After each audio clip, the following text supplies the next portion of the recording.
Good morning, sir. My name is Alfred B. Salmeron II from Libagon, Southern Leyte, and I'm from Automotive Section 1A. So, what is CWTS? So, pwede ba sir nga mag-una ta sa NSTP? So, NSTP or National Service Training Program is the transformation of youth into responsible citizen who embody the values of God-fearing, patriotic, humane and environmental consciousness.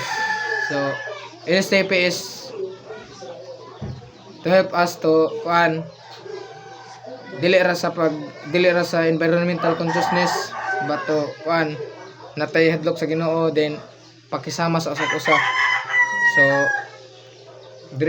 So kay NSTP is dagan sa jang parts, dili ra ang CWTS na JRO basta kay napanay uban. So the question is what is CWTS to? So diri ta mag-focus sa CWTS. So CWTS or Civic Welfare Training Service is help us to engage environmental work. So ang mga kabatanon ma-engage siya sa sa atong environmental, especially og kanang mga activities nga hinlo-hinlo. So kay ba mataron nga ang mga kabatanunan kay puro na cellphone nga na laglaag. So makatabang ang CWTS to kanang ma-engage sila sa mga buhatonon nga hinlo-hinlo nga na sa atong kalikasan, sa atong environmental. Also to avoid kanang nga na mga gala-gala nga mga hubog-hubog. So kanang maingana na to gato ra nang hinlo nga na makatabang pata nga ma-maintain ang kahinloon o para ra po na ato. So first help sa CWTS is to engage the youth to environmental work. So second is to apply into reality. So we all know nga dili wako sa nag-ingon nga daghan pero kasagaran gud nga na kanang dili na gud sila mo nga na hinlo sa atong palibot. Wa na sila murag wa na ipaki ang mga kabatanunan karon. So layra sa una. So ang CWTS can help to apply into our self. So ma-apply na to kanang for example natay kanang kita tanga hugaw agatong palibot nga na naman tay gi seminar sa CWTS nga na banginlo jud tay nga na important ka jud nga limpyado ang atong palibot para ra po na ato to avoid like kanang usana na kinang kalat ang lugar nga na kanang pwede mo baha, pwede dinggi. So usa po na nga ma-apply sa atong kagalingon nga na to kanang hinuan na to atong palibot kay para sad na ato especially sa atong mga palibot. So next is build partnership. So CWTS wala dyan nag-ingon nga kanang wala dyan nag-ingon nga puro ra hinlo puro sad kanang ingana sa atong kagalingon. So CWTS is also help to build our partnership to others. So for example natay gihimo nga activities dili pa na kaila di na hinlo ko gitabangan ko diya. So nagka-partner mi tungod ra sa CWTS. So ang CWTS maka-help sad para ma-build ang relationship or partnership sa atong mga kauban nga na kanang mi example pagka last week. So nahinlo mi sa garden nga na nagtinabangay mi. So na-build ang among partnership nga na kanang like nga na kasinabot mi adto ka silig dire ko magbungay ako ilabog nga na tabangi ko dire. So dili ra hinlo-hinlo agamo nakakuan pud may nga ma-build agamong partnership nga na. Tungod sa CWTS nakoy mga nakaila, nakoy mga naamigo sa tungod atong hinlo-hinlo nga na, kay nanghinlo man may nga na build na mo ang mong relationship ay partnership sa usag-usa. So to our para ma-aware.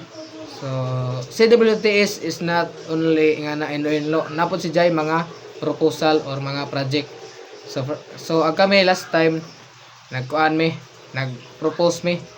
So agamong duha rag among duha agamong idea unsa i-propose, kay ningon si sir nga kanang ang ang i-propose, so dapat kay si WTS man makatabang sa atong ka palibot. So duha ra ka example ako hatag ninyo. So first is kanang example basurahan. Project man, so mag-implement may basurahan sa usa ka lugar. So kay ba nga dako kaadtong tabang ang basurahan, especially sa lugar nga kanang crowded places. So basurahan is kanang ma-prevent ang nga kalat, kay ug mulabog man gani ang tao diha na naman sa basurahan, kay naman diha gibutangan pud namo og signboard. So manay usa ka project unta namo nga mong i-implement na sir. So wa naman na nalawas kay nag-change plan ag among leader. So ag among usa ka proposal is kanang mo build mig usa ka team, then mo to mi sa usa ka lugar, then manghinlo mi. So nga na. So nag-focus pod ang CWTS sa cleanliness sa usa ka lugar, kay naman ang environmental consciousness sa to enhance pod among skills, apply it, and kanang not just hinlo lang. So we have nga na project, then research proposal pod. So napod may academics, like nga na exams, may exams kanang like last time nga na exam sa usa ka sa MPC na exam tanan, then ag nagamong ato mga knowledge gites kay sa Saturday ra man ang CWTS, taga Saturday na, then alas 7 kutob alas 10. So taga Saturday man ay mag-discuss nga na, mag-seminar nga na what is nga na. So matibo na nga topic. So nigabot sa panahon mo na yung examon mo na i-exam ni Joja kanang adto na mga questions adto nga na about sa atong kalikasan, history nga na. So napod may quizzes, napoy quiz nga na. So ang CWTS dili ra puro academics, dili ra puro hinlo-hinlo. So napod jay kanang show ay kanang talent nga na. For example kanang nagkayusa mi sa MPC, then mangita na ang advisor o kanang kisay mo kanta nga na. So makuan pod ang kabatan-unan, lingaw pud sila kanta nga na, ni musayaw nga na. Napoy mga questions pod nga na regarding sa gi-discuss nga na, pabarugon kay nga na. Then CWTS is napod jay mga attendance, napod jay mga rules. So simple ra ang rules sa CWTS. Follow the rules ra ka jud. Need ni mo attendance, kay manay prove nga ni-attend ka na nga adlaw para ka dili ka maabsinan kay attendance nga na. Ang CWTS pod is kanang pod siya kanang at dagan po kung nakaila adto ng mga friends nga na. So nindot ang CWTS to nindot siya kay napugay makuha nga knowledge, especially example sa ilang ipangtudlo nga na, like teenage pregnancy nga na. So sa among pag-discuss nila nga teenage pregnancy, nanghatag sila og kanang mga trust para ma-prevent ang nga mga problem. Then gitagaan pud mga situation nga kanang kung sa imong buhaton in case of ingana. So gitagaan man lag step by step ingana. So manang ang CWTS dili ra hinlo, napo kay knowledge ka makuha, napoy mga good moral ingana, makakuan pod kanang unsaon pagkuan mo kanang unsay pakikisama nimo sa usag-usa nga na ja to napo kay conscious sa environment. So thank you sir. Again, once again, I'm Alfred B. Salmeron II and from section Automotive 1A.